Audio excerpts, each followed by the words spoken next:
Pat, I wanted to ask you a couple of questions today that I feel candidates should be asking. Years ago, someone would graduate from college, get a job with a firm, spend the next 45 years working hard, get a beautiful golden watch, and retire. Right. But those days are long gone. So that's for sure. Wanted to touch base today and just ask, what are your thoughts in regards to jumping from a large company to a smaller company? As it comes to company fit, what are the pros and cons of working for a large company versus a smaller company? Could you help us out today? Well, let's talk about the pros for a large company. Okay. More resources. That could be people, technology, infrastructure, bigger budgets, more cash. Larger company can accomplish more, and technically, if you're a middle level to a senior level executive, you're going to have access to a bigger budget. Benefits. If you and your spouse feel security in the form of benefits is real important to you, clearly a larger company is going to win out on that side of the fence. Also, career paths. A larger company is going to have more options for you. You can go from domestic to international. You can go from sales and marketing to R&D or manufacturing, or vice versa. More paths, more choices. Excellent. Well, what would be some of the positive benefits of working for a smaller company? Smaller company is going to give you more freedom to make decisions. You don't have as many layers of decision making, therefore you get to make more of them yourself. There's often more responsibility put on you. You wear a lot more hats in a smaller company.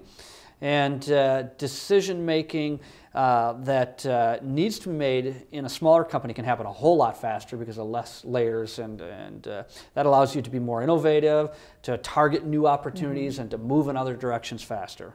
Excellent. So we discussed the pros of working for a larger company and a smaller company. What would be some of the cons of working for a bigger company and then a smaller company? Yeah.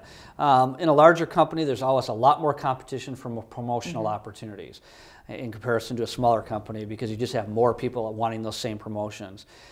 It's also harder to get visibility in a larger company to the board or the senior executives, because there's more people competing to show off their accomplishments. And even if you're really successful, there are probably others that are just as successful. You may not shine as much.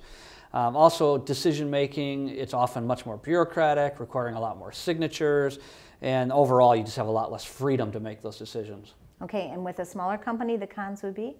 More risk. And flat out, decisions can be catastrophic if they're wrong in a small company, whereas in a larger company you can cover them and move on. There's often a lot less clarity in smaller companies. Strategic planning, business plans, direction is a lot fuzzier usually in a smaller company, so you have to roll with the punches. And it's also often a much more hectic pace. Decisions have to be made faster, execution has to be faster, and so those would be some of the obvious cons. So it sounds like that basically your personality should be the driving force in whether you want to work for a larger company versus a smaller company.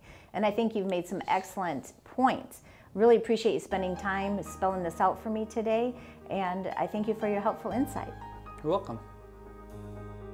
If you've enjoyed this information and would like to receive access to our books, white papers, posters, and blogs pertaining to our executive search, career coaching, and leadership transformation services, please check out our toolbox at rapella.com.